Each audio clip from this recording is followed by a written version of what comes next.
Jurassic World Fallen Kingdom is the sequel to the 2015 revival of the Jurassic series. Colin Trevorrow, who directed the 2015 revival, did not come back to direct Fallen Kingdom. You know what was the best part about the original trilogy of Jurassic Park that kind of gets undermined at times? The scenes with Richard Attenborough as Dr. John Hammond inside his mansion just chilling. Yes, dude, let's bring that energy into our sequel. Of course, we can't do Richard Attenborough, so let's bring in another guy, pretend that he is as significant, if not more, than Dr. John Hammond. All right, sir, the script's ready. Let me see that.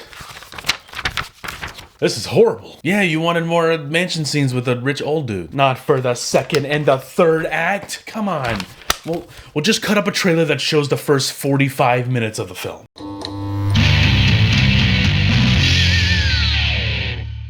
What's up, everybody? Welcome back to the Hez Project. I'm John Rodolaza, and today we're continuing on the Jurassic Marathon that we started here on the channel, where I reviewed the Jurassic Park films and the Jurassic World films, all in the lead up to Colin Trevorrow's next film, Jurassic World Dominion, that comes out June 8th, I believe. I'm excited as all hell for this movie. I'm slowly becoming a really big fan of Colin Trevorrow's work. I think he's got a lot of untapped potential, and if we just have got his Episode 9 Duel of the Fates script come to life, things could have been simple, Disney. Anyways, we're gonna review Jurassic World Fallen Kingdom. So this movie I thought was directed by Trevorrow, but it's not. It's directed by J.A. Bayona. I have no clue who he is. I just looked up. He directed A Monster Calls. I almost watched it one day, so that's not really saying much. I don't know any of the other films he's directed. I never really heard of them. But yeah, he comes in to direct this. I do believe Colin Trevorrow stayed on as a producer to some extent, maybe. We got the return of Michael Giacchino, bringing his awesome score back from the first Jurassic World film from 2015. It's a great score, dude. It samples some of the epic music from John Williams' original score from the Jurassic Park films, but he's got his own flavor to it. I love how he just didn't remaster the Jurassic Park score. He created his own while, using some of the familiar themes. Of course, he used the main theme, but he's got his own Jurassic World themes to these movies, and I love it, dude. I love his music, and I love his work. His work in The Batman is awesome. By the way, HBO Max has The Batman now, and I want to go watch it so I can go listen to that epic soundtrack, because that soundtrack is amazing. Michael Giacchino needs to do more work, and I'm excited to watch Jurassic World Dominion to hear more of Michael Giacchino's magic. All right, I guess we could talk about the film. So I'm not a fan of Jurassic World Fallen Kingdom. It is drastically different of a film than Jurassic World is. Like, it's the equivalent to what I think The Lost World was to the original 1993 Jurassic Park. It's that much of a deviation. We touched upon those. If you want to hear my thoughts and my reviews of those Jurassic Park films, they're on the channel now. Go watch those. But then come back here to watch my Fallen Kingdom review, so I can, dog on it a little bit. It's all over the place, dude. And like I mentioned in my intro, that's not an exaggeration. The first 45 to 50 minutes of this film were the bulk of the trailers. There's a shot of the Indoraptor. That's a terrible name. They show a shot of the Indoraptor breaking into a little girl's room. Like, it's crawling on the outside of the building. It's slowly creeping up on the window. It opens up the window, crawls into her bed. There's a shot of the teeth as it's slowly about to bite her face off. That was in the trailer. And then maybe there's a shot of two dinosaurs fighting on top of a roof. This movie is 2/3 in a mansion. There's a bunch of rich a-holes trying to auction off freaking dinosaurs to each other. Arnim Zoloff here auctioning off the Indoraptor. Like, what is going on? I understand there's a lot of elements to the world films that will lend itself to these types of subplots, like people in higher positions want to buy these dinosaurs and control them. I totally forgot to mention that subplot in the first Jurassic World film with Vincent D'Onofrio's character, how he wanted to bring these dinosaurs to his boss because they want to train them for the military. Like, that sounds ridiculous. It wasn't so heavy-handed in that movie, but I don't know, it just kind of slipped my mind. It wasn't the thing I wanted to talk about. I really wanted to praise Jurassic World, so I kind of just ignored that part. But it's just riddled in this movie. Like, a bunch of rich buttholes just want to buy dinosaurs and do stuff with them. They introduce this new guy who's supposed to be like the new Dr. John Hammond for the World films, but has no substantial impact to these films like Dr. John Hammond did. Like, Richard Attenborough brought some magic to that movie, not just in his character, but for the whole movie. And if you don't have that character, Dr. John Hammond, in that original film, that movie is not as good as it is. It's not. And so this guy, God bless him, he's probably a good actor.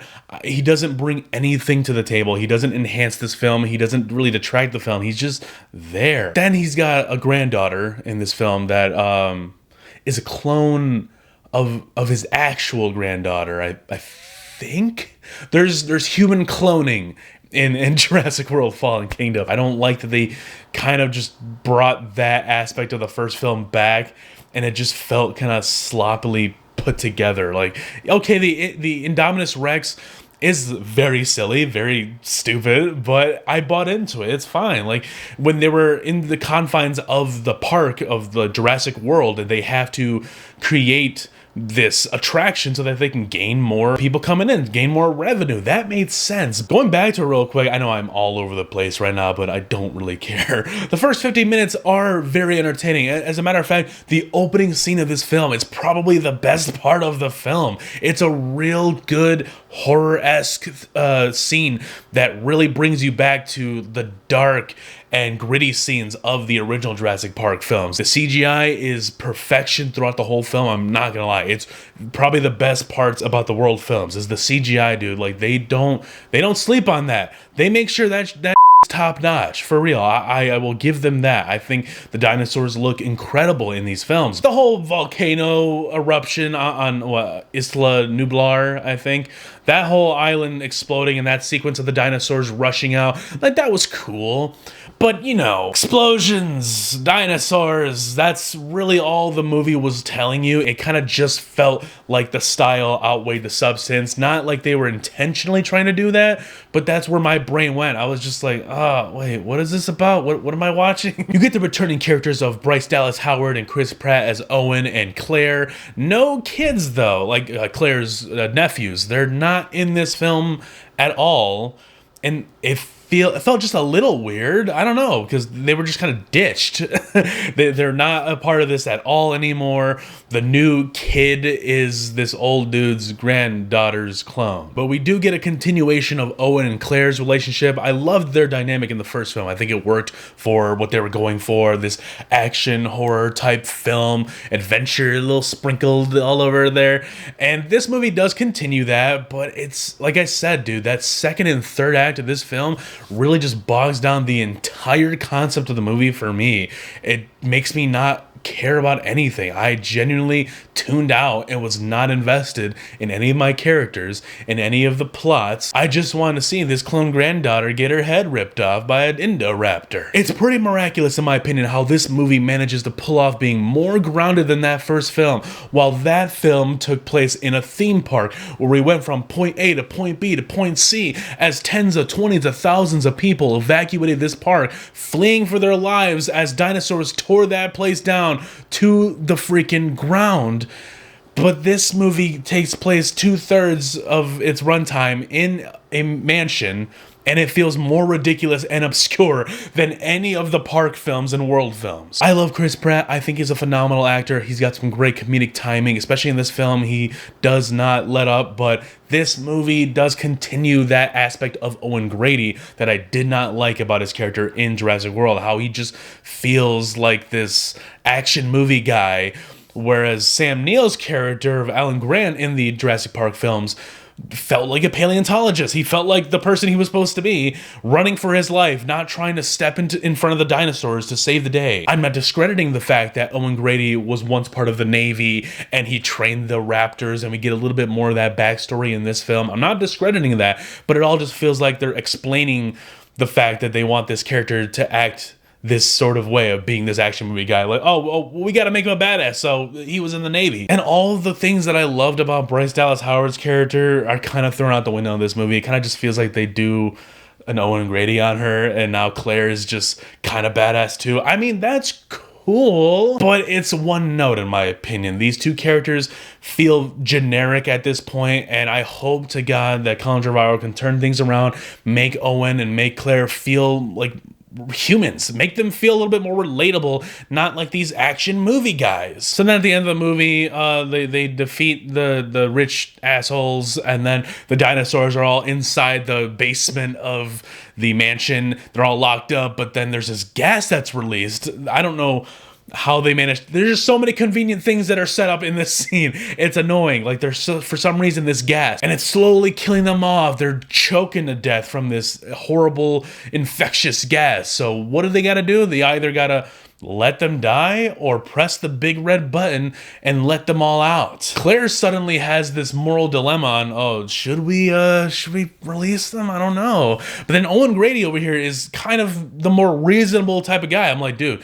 you press that button. There's no going back. Like, he doesn't have to say anything more specific than that. You press that button. All these dinosaurs are going out the window. It's going to be the end of the Lost World, but forever. So don't do that. Like a mature and responsible adult, Claire makes the brave decision to not let them loose because it's not about animal cruelty. These are lab experiments. You created them in a lab. Why do you have so much mixed feelings about these genetically modified dinosaurs? All right, so we're gonna let the dinosaurs die. That's cool. Awesome. Then the clone girl, god damn her, she just pressed the button and then releases all the dinosaurs. It's over. Dominion is caused by the little clone girl. It's her fault. God, that's my review for Jurassic World Fallen Kingdom. You know what? The Lost World, I will give it this. The Lost World doesn't piss me off actually as much as the Fallen Kingdom. The Lost World is obscure. It's not as good as that first film. Most of my disappointment with The Lost World is the fact that it's Steven Spielberg's film.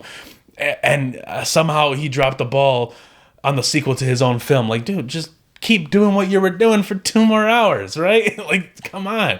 But nonetheless, that movie does not piss me off nowhere near as much as Fallen Kingdom does. It's so obscure. It's so ridiculous. It's dumb. It's dumb, dude. And I'm crossing my fingers and I'm hoping that Colin Trevorrow has a great script in mind, a great story to tell in Jurassic World Dominion, because I don't want to be pissed off like this after watching that movie. I want to like that movie, and I want that to be the best one, dude. Like, that's a great concept of all these dinosaurs roaming the earth. It really is, but it's just the road that we took to get there with Fallen Kingdom is atrocious, dude. Like, I don't like this movie. Leave a like and subscribe to the channel if you're new, guys. Thank you for joining me on this review of Jurassic World Fallen Kingdom. If you have not gotten the chance to check out my reviews for Jurassic Park, The Lost World, Jurassic Park Trace, Jurassic World from 2015, they're all on the channel now. All 5 films are now reviewed, so you can go check them out and prep yourselves for Jurassic World Dominion that will be coming out, I believe, June 8th. Also, I'm reviewing Marvel Studios' Moon Knight. It's dropping on Disney Plus every Wednesday. We got 3 episodes left, so you might want to stick around because there is more to come.